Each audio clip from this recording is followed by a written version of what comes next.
Hey, Hi there. Jonathan. I just Okay, we are doing a new look because I thought you were gonna oh, come in and I was gonna see like your mustache.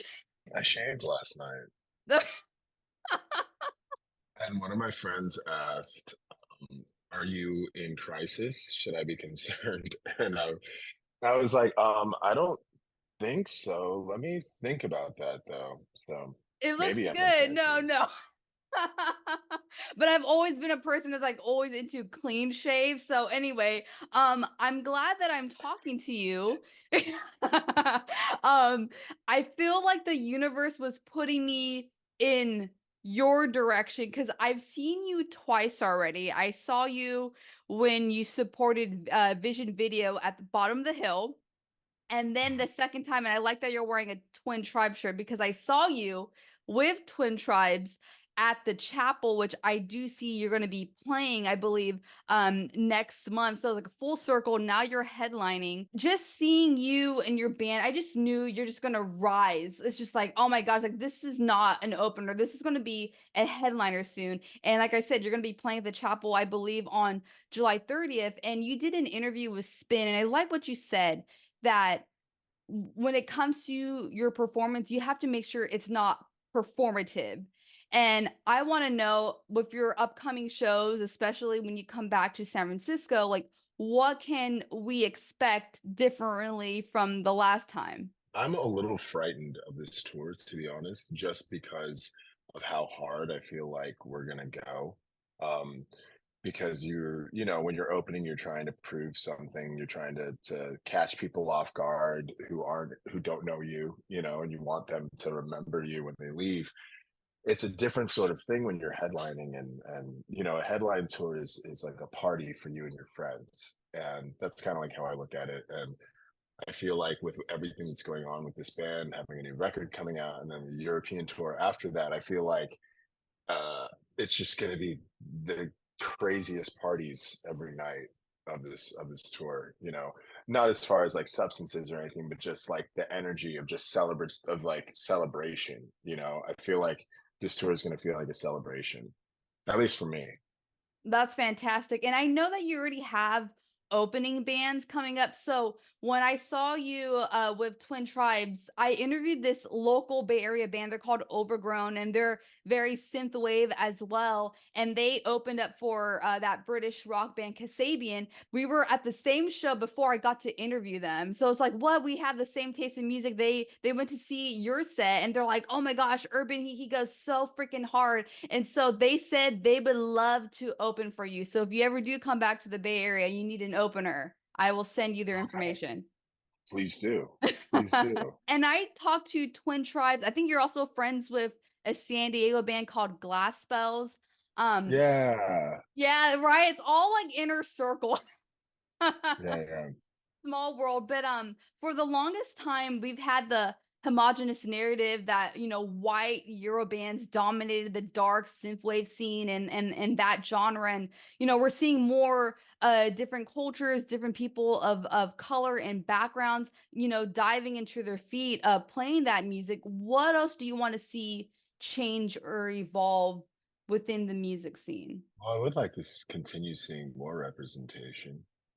I think when we're at Cruel World and Darker Waves, I asked Pax, our bass player, I was like, "Hey, you think there's any other black people going to be on stage today?"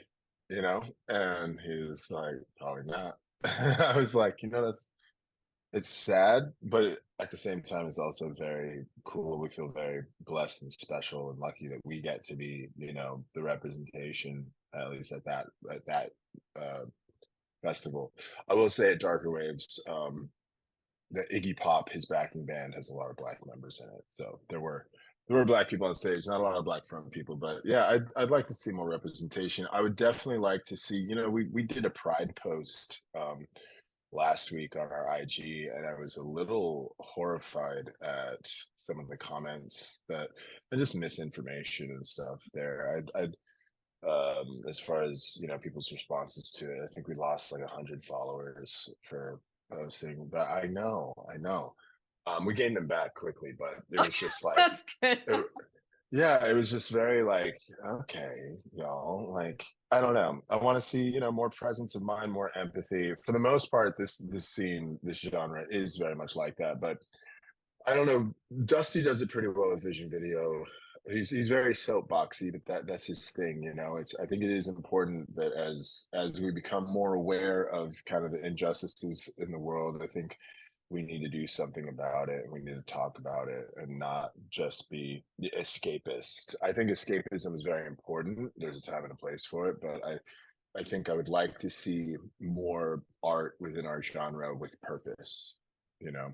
Like we get it, like we're all depressed and sad. So now let's do something about the way that the world looks at neurodivergence and the kind of boxes that we're put into, and let's do something about it. That's interesting you say that because I actually just interviewed Tom Bailey of the Thompson Twins last week, and he was talking about how in today's music world, rock and roll used to be a cause for social change, and we're seeing less of that now. And I asked him, like, well, do you think there are contemporary artists who are kind of pushing that wave? And, he mentioned about Taylor Swift. But then I was just like, well, is she the only one? Because it's just like, I think we definitely do need to see more of that elevation and putting that social cause. You two talked about it in their music. So we need to see more of an uprising. And like, you talk about like it shouldn't be just about escapism. Because I was gonna mention that about when you're crafting your songs, is it a challenge when you're writing? It's like, okay, I want these to be bangers, but I want them to have some sort of significance to the world.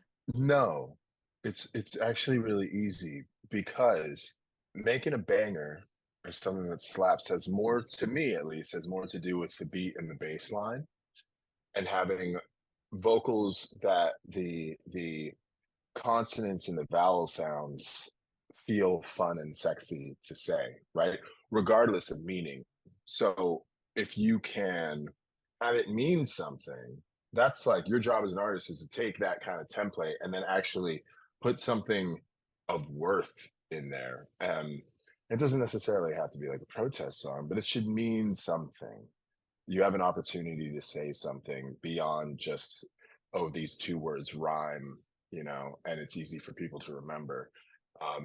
The actual art, I feel like, is finding two words that rhyme and are easy to remember and actually having them mean something. Your song "Have You Ever" went viral on TikTok, and it's benefited you as an artist. And there's many artists that don't want to be labeled as a TikTok artist. Like, what are your thoughts, and how do you want to break away from that? I was gonna say I don't know if we are TikTok artists, but then maybe you'd correct me. Immense amount of growth for us 2 years ago on TikTok in May of 2022. Honestly, our TikTok hasn't grown much since then. And it's not for lack of trying. We saw what TikTok could do, and so I would put music on it and like, okay, let's go. For whatever reason, the algorithmic gods have not decided to put our sound out in front of millions of strangers again like it did 2 years ago. And I think the danger that we run into as artists thinking that there is one platform or one way to just, oh, we'll just have a moment with this and then everything will change, is that that's not how growth really works. And it's not sustainable when that happens. Growth has to be slow. You have to learn lessons. For us, it's really been about connecting with our audience, with our fan base, and building a community around this music. So TikTok gave us a much larger audience to talk to, but then it's actually been Instagram that has been the platform that's allowed us to continue talking to those people and continue growing that community. Um, the algorithm for TikTok, I mean, I talk about it with Dusty from Vision all the time, and I probably bring him up a lot because on that tour we talked all. He's Goth Dad. He's huge on TikTok, and yet his current, he'll post a video that gets a percentage of 1% of his followers will actually see it. That's frustrating. That's frustrating for an artist, but I think it's important to remember that it's less important to try and crack an algorithm than it is to create good art and share it with your family, essentially. Yeah, and I think that's like the trouble nowadays is that we're all about, and this is what me and Tom Bailey were talking about. It's all about like kind of like a popularity contest, like who has the most followers. But yet again, like those aren't your organic, loyal fan base. Like, and I think that's what should change because it's become like a ratio. And then I think, going back to TikTok, it's like if your song doesn't go viral, you're not going to get the attention from labels. And I know that you're signed to a label, and I got to hear an early listen of The Tower that's gonna be out on August 16th. It hella slaps, dude. Banger after banger, no skips at all, okay? Oh my gosh, that is so good to hear because that, Mhm. this is a really personal record. And I think sonically we go a lot of places that we haven't gone before. And so to feel like it makes sense and somebody, especially somebody who listens to a lot of music, it wants to give praise to it. Like, thank you so much. And it gets me so pumped when I'm at the gym, and like you said, like sonically you've gone in different directions. Like, yes, it's still electronic. You still have, your sound. And but like I remember like the opening track sounded very like dubstep and techno. And then there was another one's like, this sounds like I'm like in this like dark video game. But as you mentioned, this is a personal record, and you're open about dealing with your anxieties and your insecurities and your sobriety, all while being a parent. I'm curious because this sounds to me like it's more like your journey, your story. How do your bandmates get on the same page? Do they have any similar struggles like you've experienced? Yeah. So Kevin has a young child. He's kind of constantly having to balance touring and that. In fact, his kids are grown at this point. We each have our unique sort of perspective on the world and on our art. What I will say, as far as their influence on this record, is that Urban Heat has always been something that I was writing, and then because they have a larger musical vocabulary and I think they have the cool points, they're just way cooler than I am. I'm kind of a nerd. And so I create something and I present it to them, and then it kind of has to go through the filter of like Pax and Kevin. Like they're like, no, this is corny, or this is cool, or this is, so it kind of has to pass muster. And then they'll give me their feedback and I'll go back into the lab and I'll kind of change it and be like, okay, is this cool? Because I just, yeah, I like their sensibilities. And with the tower, it was going to be something that was more collaborative. We were planning on collaborating on this record, kind of co-writing, which we will be doing in the future. But basically, I had 30 or 40 songs demoed. I thought we were going to pick through those. I was going to show them to the guys, and they'd be like, "Okay, this one we should work on that one, work on that one." I just always constantly getting feedback, and we finished a tour, and basically, I ended up scrapping all of those demos. I wrote one, and I brought it to them, and they were like, "Yeah, this is great." And then I wrote another 12, maybe immediately right after, within the course of like 2 weeks. I brought it to the guys, saying like, "Hey, like, which of these, like, should we work on? Like, where should they go?" And they were just like, "Oh no, this is good.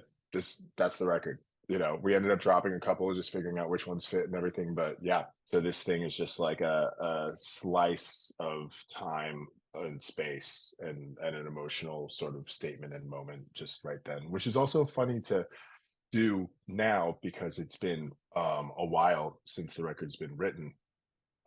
And so going back to those places to talk about it so much, as we're doing press for it, is so interesting. It's easier because I'm kind of separated a little bit from those fears and anxieties. So much about self-sabotage, and I mean, yes, I still definitely have all of those, but maybe I've just gotten more practice at talking about them, or gotten them under control a little bit, so at least so that we can do interviews about them.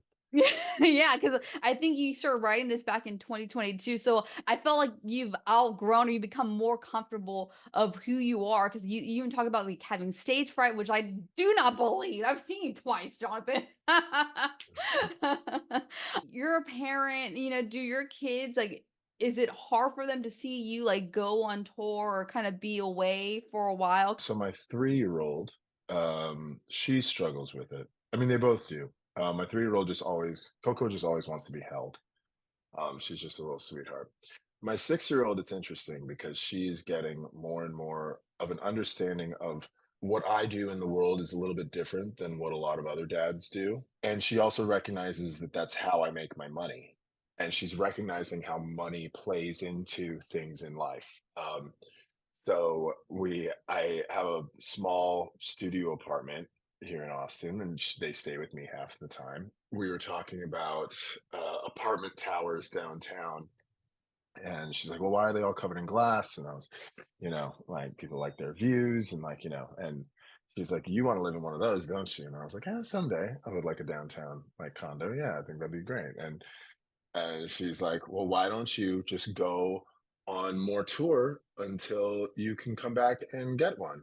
And I was like, "Well," I was like, "But I have to leave you." I was like, "Every time I tour, I have to leave you." She's like, "No, no, no. You tour for a little bit and then you come back for 6 days. And then you tour for a little bit and then you come back for 6 days." And I was like, "Why is 6 days the magic number for you?" But yeah, it's interesting because she's getting it. And she also understands that like it grows. The way she puts it is she's like, "You get a little bit more famous every time you come back." I was like, I'll take it. I'll take that. Okay, you kind of understand that we're growing this thing. We're doing this thing. I'm investing time into this, and oh, it's encouraging to feel like I have a relationship with her where we can talk about it and she understands. And I know that when we're not going to always have to tour the way that we do now, but we're in a field where when the momentum is there and the iron is hot, you have to strike. You have to keep riding this wave because there's no telling when everyone's attention goes elsewhere. And it's very much dependent, not unfortunately, but it's not just about doing good art. It is about connecting with people and keeping their attention and having momentum. And that's the place that we're in right now, and we just have to keep going. At some point I'll be able to be home for a good chunk of time, but until then it's onward and upward. I love that they're your cheerleaders. That is so freaking cute. And I know that, when you have your kids, they are your safe place. And I know you have a song, Seven Safe Places, and it's about uncertainty and loss. And you mentioned about how you imagine star-crossed lovers. I know you have a couple of music videos out. I don't know if this will be the next music video, but if you were to script this and did you have someone in mind in pop culture, like, okay, this is a song I kind of like envisioned when I was writing this song? Kind of this like Bonnie and Clyde meets Romeo and Juliet sort of thing. It's funny because I wanted to make a comic around the idea. There's this whole like mythology around seven safe places that have kind of built up, and I scratched the comic idea, because I'm a visual artist, but I'm very meticulous with my visual art, and I think it would take me forever to actually put out a comic if I was the one illustrating it. But I really want to tell this story. So I've started writing like a 7-part novel, with each part being about one of the seven safe places. I'm doing it in 7 parts so that it feels like I can actually accomplish it. If I was just like, okay, I'm going to write a novel, like with what time? But yeah, we're working on writing a 7-part book series about seven safe places. Wow. And I was going to bring that up because, I'm doing my research, learning more about you. I was like, wow, your biography could be an audio book or a whole biopic. Like you went through Oh, a whole lot. yeah. I mean, mostly a lot of that was of my own doing. You know, that it's all my fault. As a parent, I see and I understand the role that my childhood and the ways that my father raised me, the ways in which those set me up for making things more difficult later in life. And I try to take those as warning signs for the ways that I raise my daughters. So, yes, I did put myself in a lot of really awful situations, but I think I was also more susceptible to making some of those decisions as far as my addictions and things like that. I think that yeah, I think being raised without the sort of emotional support kind of led me to that. So Well, I'm glad, let's say you got your shit together, okay? And you're yeah, making yeah, some sick ass music that we could all dance to. And I checked out your merch and I like how it's not just shirts, but you also have scented candles and perfumes named after your songs. Does creating those items and like, picking and choosing what right fragrances go, like, is that as thought consuming as crafting a song? Way more. There's a bunch of fragrance making supplies on top of my fridge, as well as two bins down here by my feet. Because I'm trying to work on every time I leave the house for a little bit or take a trip or like get a chance. If I get like 20 minutes to just kind of blend something really quickly to just see how things work, I'll do that. Because then I have to wear it all day and then see how I feel about it later. Actually, whatever I used this morning, okay, I'm liking that. I think that's this one. I have like 30 or 40 like unlabeled, just like tester ones. That the ones that I want to keep, I'll label, but otherwise there's just like cologne and perfume like all over my place. It smells incredible when I walk into my apartment. I Because can yeah, imagine yeah, just walking and it smells like Bath and Body. it kind of does. Yeah, it's something I really, really enjoy playing with scent, and it's something that like I kind of just do it for me. Like, even though, like, yes, we sell the fragrances, but obviously, like, I make way more, a much larger variety than the ones that we actually like label and ship out. But yeah, it's just something that I really enjoy. Okay, I definitely need to get a fragrance. Like, I want someone's like, "Oh, what are you wearing?" I'm like, "Urban Heat." Yeah, yeah, that was the whole point for sure. I'm a huge Smashing Pumpkins fan, and Billy Corgan, he said in an interview that he's not gonna play the classic hits if he does not want to, even if they're fan favorites. And he says that if bands live in the past, it's like the death of an artist. So let's say in the future you make a whole bunch of records and you're headlining Darker Waves, or any other like Austin City Limits. Will you always put your fans first? I think that your relationship with your fans as an artist is one of the most I'm gonna sound ridiculous here, but I think it's one of the most sacred, special relationships that you can have. As an artist, this is gonna sound so lofty or ridiculous, but part of my reason to be on this planet is to be of service through my art. When I forget that and I think that it's just about creative expression, then I'm no different than any other asshole with an instrument. I can't empathize because I haven't had a career that long of playing the same songs for 20 years, right? I've been playing the same songs for 2 years, and I understand the way that fatigue will set in. Billy Corgan really wants people to appreciate his current work for what it is and not within the context and relationship to earlier Smashing Pumpkins work, and he will not play those. Then why call it Smashing Pumpkins? Why not call it something else? And so you're making a clear distinction. If you're going to tour as a certain band that has songs that are huge from 20 years ago, you play those songs. Like, that's you play those songs, or you challenge yourself to write something that people connect with currently in the modern times even more than they did back then, you know? But to force people to sort of like to force your old fans to kind of like come along the journey, like, people have limited resources, limited time, limited money, and if I go see Smashing Pumpkins, I know that I want to see the hits for sure. At least half of them. Like, I get it. You know what I mean? I get that we're gonna be tired of doing it, but like, that's what side projects are for. That's what solo projects are for. That's Mhm. what you know what I mean? Yeah, I don't think for me, if I'm ever not doing some of those songs, it's because it's not actually Urban Heat on stage. It's we're doing something else. I love your answer. And I mean, don't feel like your reply is goofy or anything. I think, you were placed on earth for this reason. And I think music has changed you. Okay, so I have this picture frame right here, and I think I may know the answer, but I want to hear from your words. How has music healed you? Well, two ways. I think the more esoteric way being that it's allowed me to see that I can heal others or that music can heal others. And so it's given me a sense of purpose, understanding that my purpose is using music to provide others with experiences to find their purposes. I think that that's a beautiful thing. In a less esoteric way, when I went to Haiti as part of my like separation from heroin, I got really into um, vibration and meditation, and sort of vibration is part of my meditating. So really using ohms and that vibration in your throat and in your diaphragm um, to kind of help you go into a no mind space, because the more we can go into no mind space, the more that we're just like connected to source.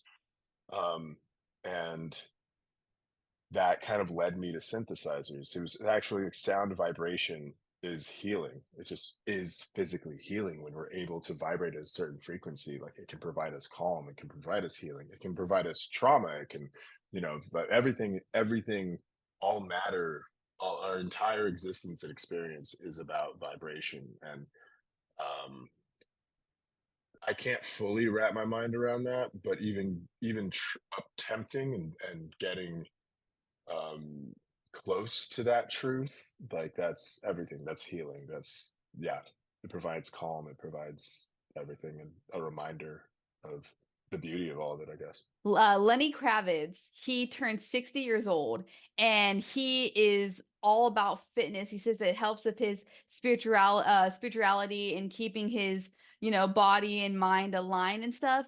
And I know that, you're a big fitness guy. Did you get certified? Because you were trying to be a fitness coach at one point. Yeah, I'm still working through that. I honestly, it's not going to happen until tour, because of the reading. Pitch an idea because I was like, oh, well, what if like as part of your meet and greet, you like instruct a class?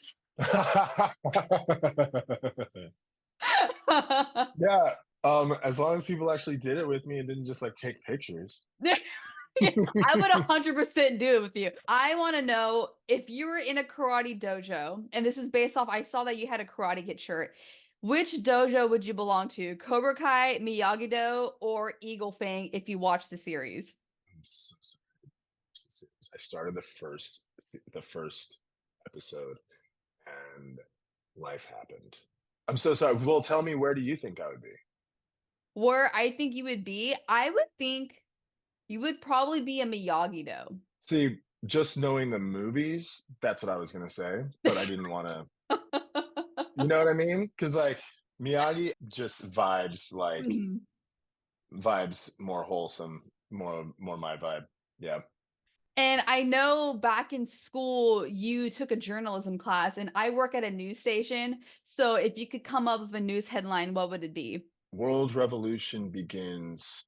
Mass hysteria replaced with mass action. Tonight, Janet Jackson is playing a concert in San Francisco. If you could cover any of her songs, what would it be? Maybe Rock with You.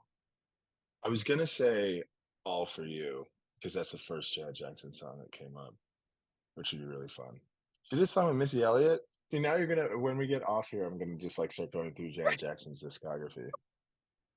Yeah, let's go with All for You, because that's the one that I'm the most familiar with. Give me a dark wave cover of Janet Jackson's song "All for You." I would change some chords. You always have to throw some minors in there if you're gonna Yeah. cover like a really upbeat sort of like major key song. All right, Jonathan, thank you so much for your time. Looking forward to seeing your show at the chapel. And actually, I went there to see a Depeche Mode tribute band, and I was already seeing like promotions of Urban Heat coming. Oh, amazing. Yeah. Awesome. That's so exciting.